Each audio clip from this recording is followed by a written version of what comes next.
السلام علیکم ورحمۃ اللہ وبرکاتہ۔ الحمد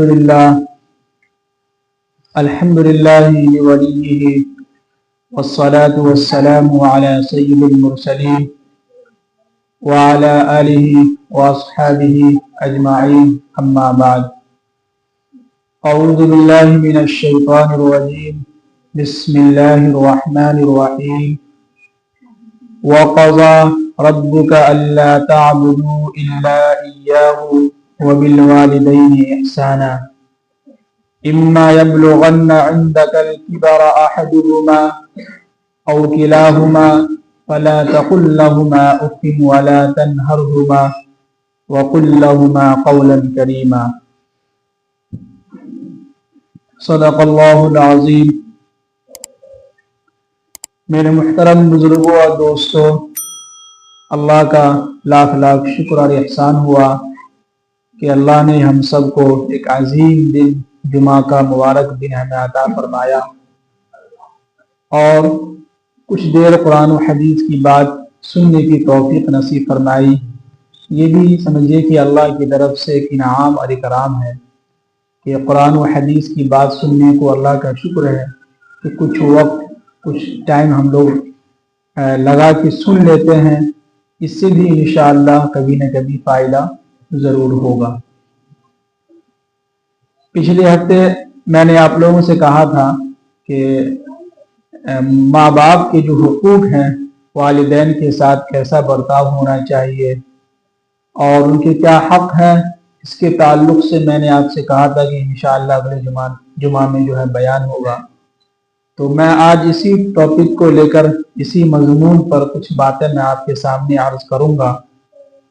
آپ لوگوں سے گزارش ہے کہ سب لوگ خاموشی کے ساتھ اور سر اٹھا کر میری طرف متوجہ ہو کر سنیں تو انشاءاللہ بہت فائدہ ہوگا۔ اگر آپ ساتھ دیں گے تو انشاءاللہ ہمارا بھی جو ہے ہم بھی آپ کا ساتھ دیں گے، لیکن دونوں طرف سے جو ہے تالی، دونوں ہاتھوں سے کیا ہے تالی بجتی ہے۔ اگر آپ لوگ بیٹھ کے سوئیں گے تو پھر پورا بیان کا مزہ کرکرا جائے گا، ہے کہ نہیں؟ اس لیے کہ بیان کرنے کا مقصد ہمارا جو اپنا ذاتی ہے وہ یہ کہ سامنے والے کو بات سمجھانا۔ یہ میرا اپنا ایک ذاتی مطالعہ ہے اور یہ میں نے اپنے استاد محترم سے بھی سیکھا ہے، علماء کرام کی کتابوں کے مطالعے سے سیکھا ہے۔ وہ فرماتے ہیں کہ بیان آپ اس طریقے سے کریں کہ لوگوں کے آنکھوں میں آنکھیں ڈال کے اور ان کو اچھے انداز میں سمجھانے کی کوشش کریں۔ نہیں تو ایک وہ تقریر ہوتی ہے جو مائک لے کے بیٹھے تو تقریر کرتے چلے گئے، جب آنکھ کھلی تو پتہ چلا کہ سب سامعین غائب ہو گئے۔ کیا ہو گئے؟ سب غائب ہو گئے۔ ایک بیچارے مائک والے بچ گئے، بولا کہ حضرت جو میرا مائک ہے جس پر آپ تقریر کر رہے ہیں اسی وجہ سے میں رکا ہوا ہوں کہ کب آپ کی تقریر ختم ہو۔ تو ہمارا مقصد تقریر نہیں ہوتا ہے، ہمارا مقصد آپ کے سامنے کچھ باتیں عرض کرنا، کچھ آپ سے کچھ گفتگو کرنا، یہ ہمارا مقصد ہوتا ہے۔ تو اگر آپ لوگ ساتھ دیں گے تو انشاءاللہ کچھ اچھی باتیں میں بھی کہنے کی میں کوشش کروں گا۔ سب لوگ ایک مرتبہ درود شریف پڑھنا ہے۔ اللہم صلی علی محمد وعلی آل محمد کما صلیت علی ابراہیم وعلی آل ابراہیم انک حمید مجید۔ اللہم بارک علی محمد وعلی آل محمد کما بارکت علی ابراہیم وعلی آل ابراہیم انک حمید مجید۔ دیکھیے اللہ تعالیٰ نے اس دنیا کو بنایا ہے، بنانے کے بعد ہر ایک انسان کو جو ہے اللہ نے ایک مراحل سے اور ایک سمجھیے کہ 9 مہینے ماں کے پیٹ کے اندر رکھ کر اور اس کے اندر پوری پرورش اور سارا نظام جسم کا پورا باڈی جو ہے تیار کر کے بچہ جو ہے 9 مہینے کے اندر تیار ہو کے نکلتا ہے۔ تو اس دنیا کے اندر سب سے پہلا رشتہ اگر دیکھا جائے تو میاں بیوی کے ہیں، لیکن سب سے اہم جو رشتہ ہے جس کے بارے میں قرآن نے جگہ جگہ پر حکم دیا ہے وہ ہے ماں باپ۔ وہ کون ہے؟ ماں اور باپ ہیں۔ جہاں کہیں بھی قرآن کے اندر اور حدیث کے اندر ماں باپ کی بات آتی ہے تو سب سے پہلے قرآن ماں کا حکم بیان کرتا ہے، اس کے بعد باپ کا، ہے کہ نہیں؟ اس کے بعد کون ہے؟ باپ ہے۔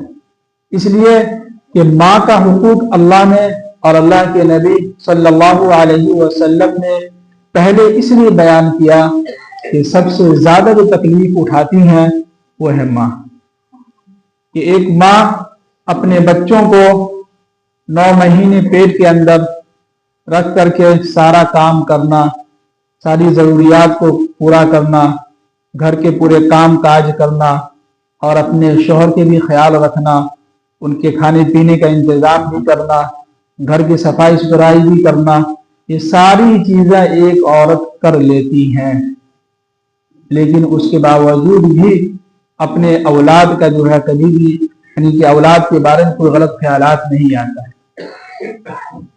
کچھ عورتیں ایسی ہیں جو اولاد کے حق میں جو ہے کچھ خلاف بھی ہیں، لیکن سب سے زیادہ اگر دیکھا جائے تو عورت جو ہے اپنی اولاد سے سب سے زیادہ محبت کرتی ہے۔ وہ اس لیے کہ 9 مہینے پیٹ میں رکھ کر جو تکلیفیں وہ صحیح ہیں، تو اللہ تعالیٰ نے ان کے دل کے اندر ایسی محبت ڈال دی اپنے اولاد کے تعلق سے کہ ماں جو ہے سب کچھ برداشت کر سکتی ہے، لیکن ان کے اولاد کو اگر کوئی کچھ کہہ دے، کوئی ٹوک دے، پھر دیکھیے کہ ماں کس طرح سے جو ہے طرف اٹھتی ہے۔ اللہ کے نبی صلی اللہ علیہ وسلم کے پاس ایک صحابی آئے، پوچھا کہ اللہ کے نبی صلی اللہ علیہ وسلم مجھ پر سب سے زیادہ کس کا حق ہے کہ میں ان کی خدمت کروں؟ کیا ہے؟ مجھ پر سب سے زیادہ کس کا حق ہے کہ میں اس کی کیا ہے خدمت کروں؟ تو اللہ کے نبی صلی اللہ علیہ وسلم نے ارشاد فرمایا کہ ابو کا تمہاری ماں۔ اس کے بعد صحابی نے پوچھا کہ اس کے بعد کس کی میں خدمت کروں؟ تو اللہ کے نبی صلی اللہ علیہ وسلم نے پھر فرمایا کہ ثم امک، کہ تمہاری ماں۔ اللہ کے صحابی نے کہا کہ ٹھیک ہے اللہ کے نبی بات سمجھ گیا، آگے؟ تو اللہ کے نبی صلی اللہ علیہ وسلم نے پھر کہا کہ ثم امک، کہ تمہاری ماں۔ اللہ 3 مرتبہ اللہ کے نبی صلی اللہ علیہ وسلم نے یہ الفاظ کو دہرائے ہیں۔ کیوں؟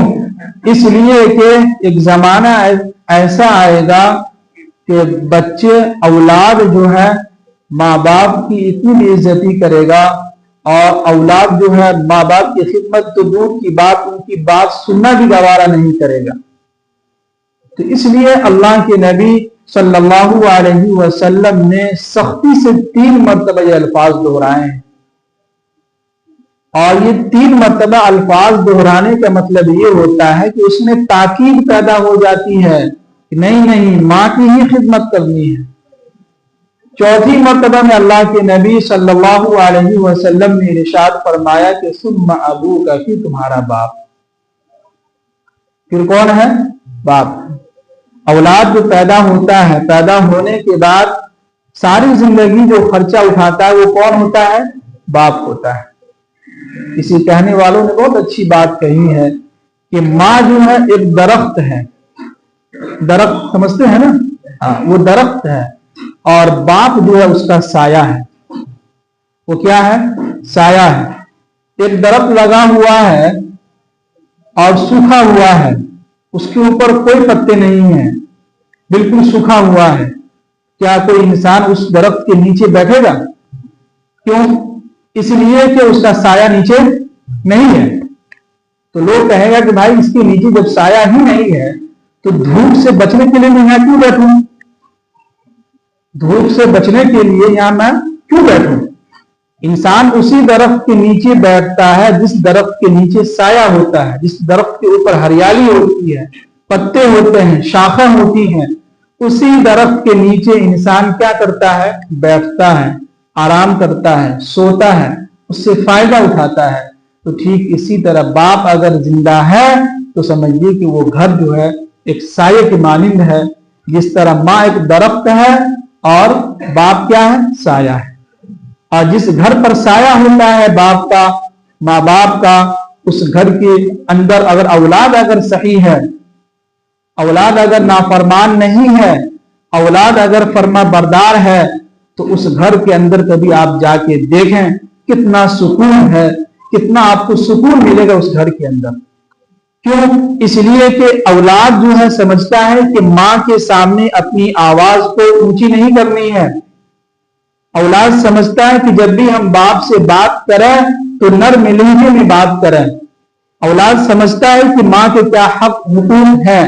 اولاد سمجھتا ہے کہ باپ کے کیا حقوق ہیں.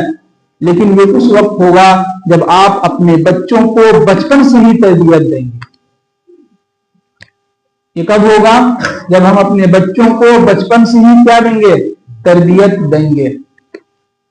آج کے دور میں ایسا ہو رہا ہے کہ باپ جو ہے بیٹا کے سامنے بولنے سے ڈرتا ہے. یہ 100% بالکل بات حق ہے. پہلے نہیں تھا، اب یہ حق بات ہو گئی، سچ ہو گئی.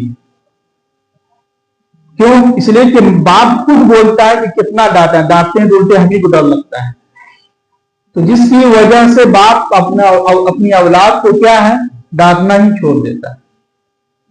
تو یاد رکھیں وہ اولاد، وہ نوجوان کہ اللہ کے نبی صلی اللہ علیہ وسلم نے ارشاد فرمایا کہ بد نصیب وہ اولاد ہے، بد نصیب وہ بیٹا ہے کہ جس کے سامنے اس کے ماں باپ بولنے سے بھی ڈرتا ہو. بہت بد نصیب وہ انسان ہے کہ ماں باپ اس کے سامنے بولنے سے ڈرتا ہو. اب بیٹا سمجھتا کہ ارے میرے ابو مجھے کچھ نہیں بولتے ہیں، مجھ سے ڈرتے ہیں، میری عزت کرتے ہیں. عزت نہیں کرتے ہیں، وہ آپ سے ڈرتے ہیں کہ کہیں تم جو الٹا جواب کچھ غلط نہ دے دو. اس کا مطلب ہے کہ تمہارے ماں باپ تم سے کیا ہے؟ ناراض ہے. جب ماں باپ اگر ناراض ہیں تو کون ناراض ہے؟ اللہ، اس کے رسول ناراض ہے. کیا اللہ تعالی نے اور اللہ کے نبی صلی اللہ علیہ وسلم نے جو مثال دی، کیا زبردست مثال دی ہے. یہ نہیں کہا کہ بیوی بال بچے اگر تم سے ناراض ہیں تو اللہ بھی ناراض ہے. نہ، یہ نہیں کہا کہ تمہارے دوست تم سے ناراض ہیں تو اللہ بھی ناراض ہے. کچھ بھی نہیں کہا. مثال اگر سیدھے دیا تو اللہ کے نبی صلی اللہ علیہ وسلم نے ماں باپ کی مثال دیا. کس کی مثال دیا ہے؟ ماں باپ کی مثال دی. اللہ تعالیٰ نے قرآن کے اندر 5 یا 10 جگہ اللہ تعالیٰ نے خاص طور سے ماں باپ کے ساتھ احسان کرنے کا جو ہے حقوق بیان کیے ہیں. سب سے پہلا قرآن کے اندر اللہ تعالیٰ نے 15ویں پارے کے اندر سورہ بنی اسرائیل میں فرمایا وَقَضَى رَبُّكَ أَلَّا تَعْبُدُوا إِلَّا إِيَّاهُ وَبِالْوَالِدَيْنِ إِحْسَانًا. کیا زبردست الفاظ کہ اللہ کے بعد اگر کسی کا یعنی کہ کسی کو عزت دینا ہو، اللہ کے بعد اگر کوئی ہے اگر عزت و احترام میں، تو وہ ہے کہ اللہ تعبدوا الا اياه وبالوالدين احسانا، ماں باپ کے ساتھ اچھا سلوک کرنا. اب یہاں پر ایک پوائنٹ کی بات بہت اہم ہے، اس کو غور سے سنیے گا اور سمجھیے گا کہ کچھ ماں باپ ایسے کہتے ہیں کہ ہماری اولاد ہماری کیا فرما برداری نہیں کرتا ہے، ہماری جو ہے نافرمانی کرتا ہے، ہمارے ساتھ بے عزتی ہوتا ہے، ہم نے ان کو بچپن سے تربیت تو دیا لیکن آگے چل کے نافرمان بن گیا. تو ایک چیز یاد رکھیے گا کہ دنیا کے اندر جیسا آپ کیجیے گا ویسا ہی آپ کے ساتھ معاملہ ہوگا. آج جو نوجوان اپنے ماں باپ کی عزت نہیں کرتا ہے، آج جو اولاد اپنے ماں باپ کی نافرمانی کر رہا ہے، وہ یاد رکھے کہ کل ہو کے وہ بھی باپ بنے گا اور اس کو بھی اس کے اولاد جو ہے اس کو بھی جو ہے گھر سے بھگا سکتا ہے.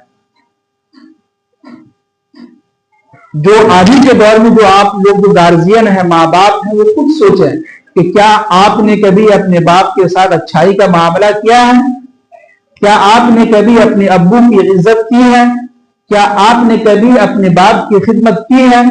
کیا آپ نے کبھی اپنے ماں کا پاؤں دبایا ہے؟ کیا آپ نے کبھی اپنے باپ کے ساتھ نرمی سے پیش آیا ہے؟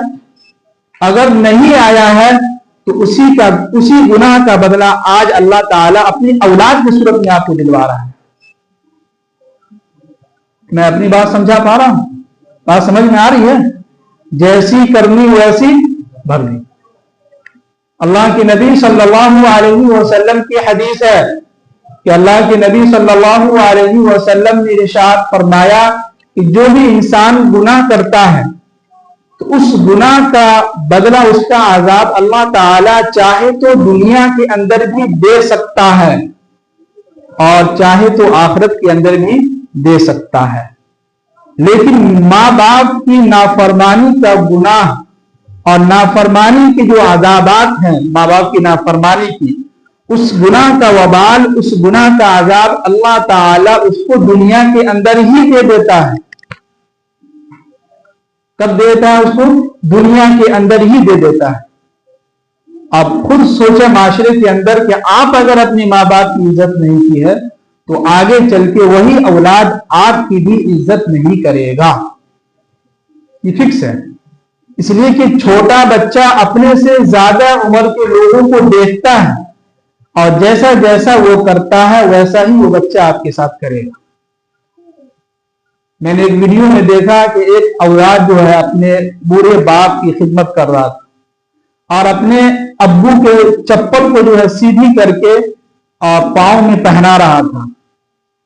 تو اسی شخص کا چھوٹا بیٹا جو ہے وہ بھی بھاگتا ہوا گیا اور اپنے ابو کا چپل لے کر کے آیا، چپل سیدھا کر دیا اور اپنے ابو کو پہنایا. سمجھ میں آ رہی ہے بات؟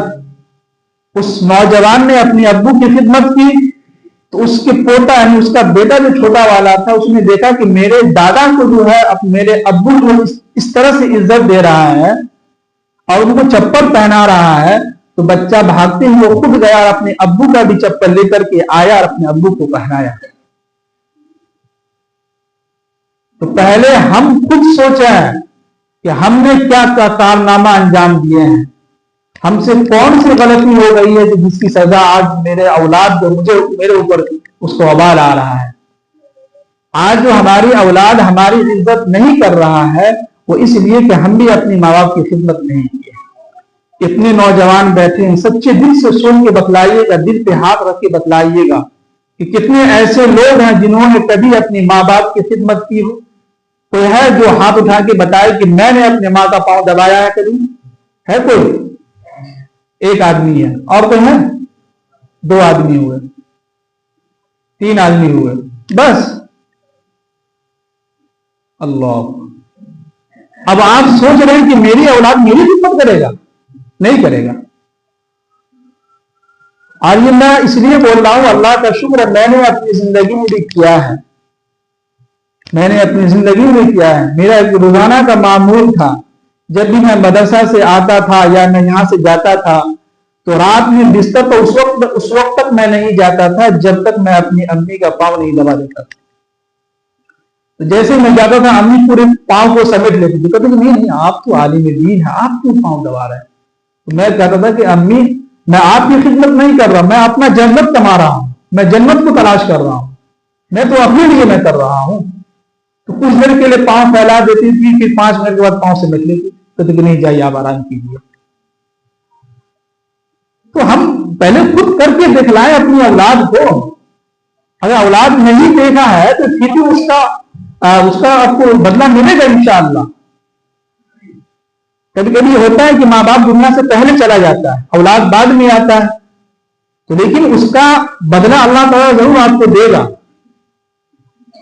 اور میرے ابو جو انتقال ہوئے 2012 میں انتقال ہوئے، جب بھی مدرسہ سے آتے تھے تو ابو مجھے جو ہر وقت کہتے تھے کہ پاؤں دباؤ. جب بھی گھر سے باہر نکلنا ہوتا تھا کہ گھومنے کے لیے کوئی دوست بلانے کے لیے آ گیا، کہاں چلے ادھر آؤ پاؤں دباؤ. اب پاؤں دبانے کے لیے بیٹھ گئے تو دبا رہے ہیں، سو گئے تو چپکے سے نکل گئے. تو اللہ کا شکر ہے کہ پاؤں دبایا ہے. تو ہم خود سوچیں کہ جب ہم نے خود اپنی ماں باپ کی خدمت نہیں کی تو کیا وہ اولاد کبھی میرا پاؤں دبائے گا؟ نہیں دبائے گا. اور جن لوگوں نے خدمت کی ہے تو اللہ کا شکر ہے کہ اللہ تعالیٰ ان کو بدلہ دیا ہوگا، ان کی اولاد بھی کبھی نہ کبھی پاؤں ضرور دباتا ہوگا.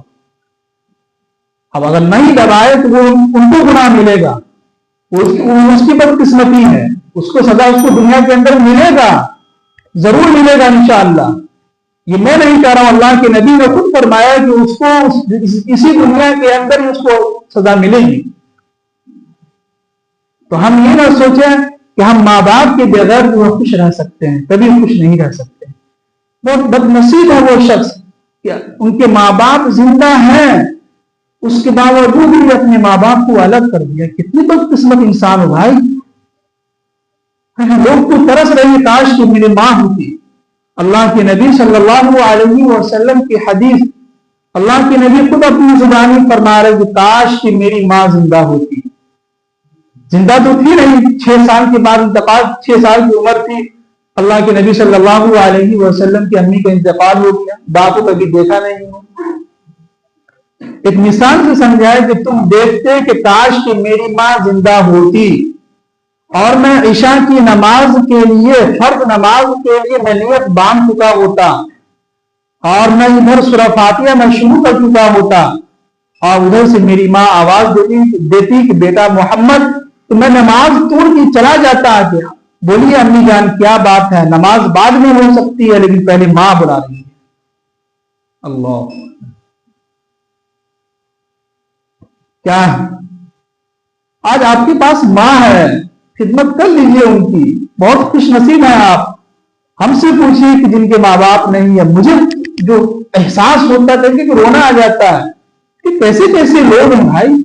کیا ان کو ہو گیا ہے کہ ماں باپ زندہ ہونے کے باوجود بھی ماں باپ کو الگ کر دیے؟ تو تمہاری زندگی میں کبھی برکت ہوگی؟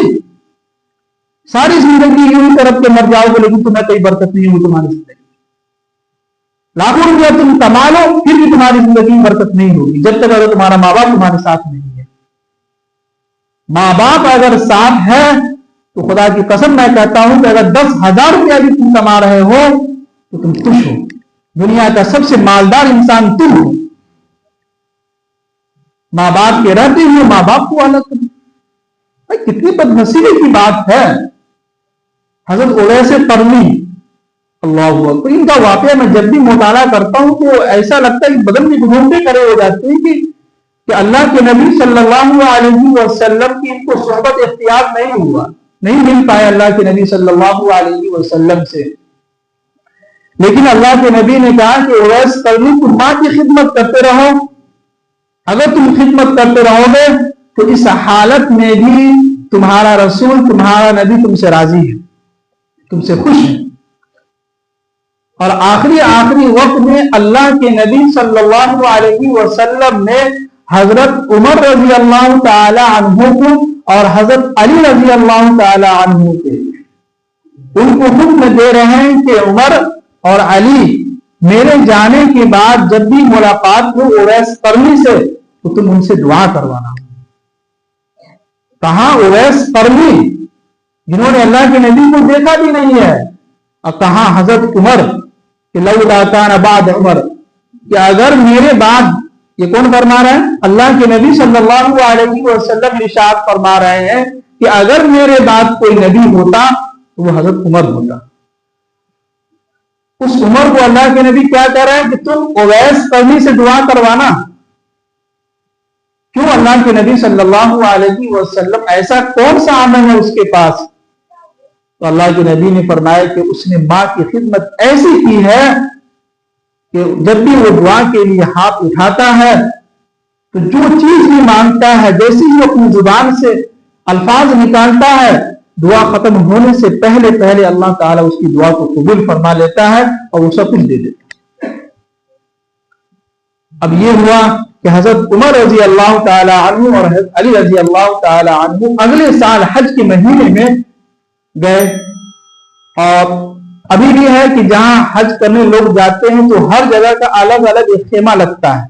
ہندوستان کا الگ لگتا ہے، پاکستان کا الگ لگتا ہے، بنگلہ دیش کا الگ لگتا ہے، ہر ملک کا الگ الگ لگتا ہے. وہاں پر جھنڈا لگا رہتا ہے ہر ملک کا. تو حضرت علی رضی اللہ تعالی عنہ اور حضرت عمر رضی اللہ تعالی عنہ اس خیمہ کی طرف گئے تو لوگوں سے پوچھا کہ بھائی قرن کے قبیلے سے کوئی شخص ہے کہ نہیں ہے؟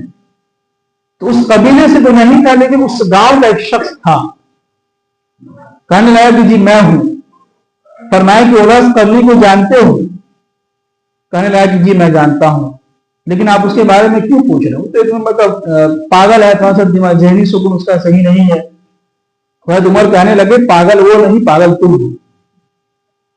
کیا ہے؟ تمہارا دماغ خراب ہے، ان کا نہیں. چلو پتہ بتاؤ وہ کہاں ہے.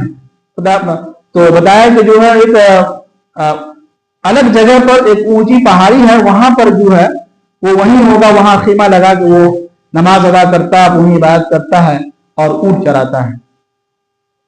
حضرت عمر رضی اللہ تعالی عنہ اور حضرت علی رضی اللہ تعالی عنہ دونوں گئے ان کے پاس، گئے تو دیکھا کہ اویس قرنی جو ایک درخت کے نیچے جو ہے نماز ادا کر رہے تھے، تو ان کو احساس ہوا کہ کوئی آیا ہے، تو کسی آنے کی وجہ سے انہوں نے نماز کو مختصر کر دیا، شارٹ میں کر دی۔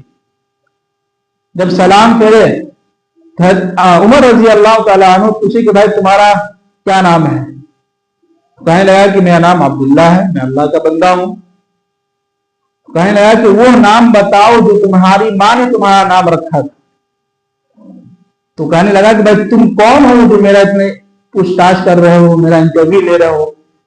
تو حضرت علی رضی اللہ تعالیٰ عنہ کہنے لگے کہ یہ امیر المؤمنین حضرت عمر رضی اللہ تعالیٰ عنہ ہے اور میں حضرت علی رضی اللہ تعالیٰ عنہ۔ تو فوراً وہ جو ہے گھبرا گئے کہ مجھے معاف کیجیے گا، مجھے معلوم نہیں تھا کہ آپ امیر المؤمنین ہیں، آپ حضرت علی ہیں۔ تو حضرت عمر رضی اللہ تعالیٰ عنہ کہنے لگے کہ بھائی ہاتھ اٹھاؤ اور میرے لیے دعا کرو۔ تو اویس قرنی رونے لگے کہ امیر المؤمنین کیا بات کر رہے ہیں، آپ ہم سے مذاق کر رہے ہیں؟ کہاں آپ امیر المؤمنین ہیں، آپ صحابی رسول ہیں، میں تو اپنی آنکھوں سے اللہ کے نبی کو نہیں دیکھا ہوں، آپ تو اللہ کے نبی کو دیکھے ہیں، آپ ان کی صحبت میں رہے ہیں، ان کے پاس آپ بیٹھے ہیں، آپ تو صحابی رسول ہیں، آپ تو امیر المؤمنین ہیں، آپ تو خلیفہ ہیں، میں کیسے آپ کے لیے دعا کروں؟ تو کہنے لگے کہ نہیں تم دعا کرو۔ اللہ کے نبی صلی اللہ علیہ وسلم نے خاص طور سے مجھے اور حضرت علی کو حکم دیا تھا کہ جب بھی اویس قرنی سے ملاقات ہو تو ان سے آپ دعا کروائیں، اس لیے میں آیا ہوں آپ کے پاس۔ اور اس کی وجہ کیا ہے کہ جب بھی تم دعا کے لیے ہاتھ اٹھاتے ہو تو تمہاری دعا قبول ہو جاتی ہے، فوراً دعا قبول ہو جاتی ہے، اور اس کے پیچھے ماں کی خدمت ہے۔ کس کی خدمت ہے؟ ماں کی خدمت، باپ کی خدمت، باپ کے ساتھ اچھا احسان، ان کے ساتھ سلوک سے پیش آنا ہے، اچھے انداز میں ان سے پیش آنا ہے۔ کسی کہنے والے نے بہت اچھی مثال دیا ہے کہ اگر آپ ماں سے بات کرتے ہیں تو ماں سے بات کرتے وقت جو ہے 10 چمچے جو ہے چینی جو تھوڑا سا زیادہ کر لیں۔ کیا مطلب کہ جب آپ دوستوں سے بات کرتے ہیں تو کتنا مسکرا کے اور اچھے انداز میں بات کرتے ہیں، تو ٹھیک اسی طرح تھوڑا سا اور زیادہ نرم لہجے میں جو اپنی امی سے کیا کریں، بات کریں، اپنے باپ سے بات کریں۔ آج تو سمجھ میں نہیں آتا کہ بیٹا کون ہے اور باپ کون ہے۔ تو میرے محترم بزرگوں، دوستو، یہ جو موبائل آپ نے دیا ہے نا، آپ اپنے بچوں کو محبت میں، لاڈ میں، پیار میں، تو اس موبائل کے دینے کے بعد آپ امید مت رکھیے گا کہ میری اولاد میری خدمت کرے گا، زندگی میں کبھی نہیں کرے گا۔ میں لکھ کے دیتا ہوں، اگر آپ چاہیں تو لکھ لیں اس کو۔ ہاں، موبائل دیں ان کو شادی کے بعد دیں، یا ان کا اچھا تعلیم حاصل کر لے، بی اے پاس کر لے، اعلیٰ تعلیم حاصل کر لے، اس کے بعد اگر اس کو ضرورت ہوتی ہے تو آپ ان کو موبائل دیں۔ اتنے کم عمر کے بچوں کو موبائل دینے کی کیا ضرورت ہے؟ کیا ان کی شادی ہو گئی ہے؟ کیا ان کو بیوی بچے کی فکر ہے؟ کیا نہ رہے؟ اتنے چھوٹے چھوٹے بچے کے پاس موبائل ہے، اور ایسا موبائل کہ آپ دنگ رہ جائیں گے۔ کیوں آپ نے کیوں موبائل دیا بچے کو؟ آپ موبائل دینے کے بعد یہ سوچ رہے ہیں کہ میرے اولاد میری عزت کرے گا؟ نہیں کرے گا۔ آپ کو موبائل دینے کی ضرورت کیا تھی؟ اس کا ایسا کون سا بزنس چل رہا ہے جس کو موبائل کی ضرورت ہوگی؟ کچھ نہیں ہوتا ہے، صرف فری فائر اور پبجی کھیلنے کے علاوہ کچھ نہیں ہوتا ہے۔ تو آپ خود اپنے بچوں کو دھکیل رہے ہیں جہنم کی طرف، آپ خود اپنے ہاتھوں سے اپنے بچوں کو دھکیل رہے ہیں بربادی کی طرف۔ اتنا کم عمر کا بچہ جو ہے بسواری میں بیٹھ کے سگریٹ پی رہا ہے، اتنے کم عمر کا بچہ بسواری میں جا کے جو ہے ناجائز غلط کام کر رہا ہے، کیا آپ کو خبر نہیں ہے؟ آپ کا اولاد 18 سال کا ہو گیا ہے، اس کو زیادہ اگر شوق جنسی خواہش ہو رہا ہے، آپ کو معلوم ہے کہ گندا کام کر رہا ہے، کون اس کی شادی کرائے؟ کہو کہ تم کو اگر پڑھنے میں من نہیں لگ رہا تو شادی کرو اور اپنے خرچے میں ان کو کرائے، تب دیکھیں اس کے دماغ ٹھکانے لگیں گے، کل ٹھکانے آئے گا۔ میں نے خود جا کے دیکھا، میں تو سنا تھا، مجھے یقین نہیں ہو رہا تھا، میں تو خود جا کے دیکھا ہوں، لیکن میں جا کے دیکھتا کہ جیسے ہی پہنچا ہوں سب بھاگا ہے۔ پچھلے اسی ہفتے کی بات ہے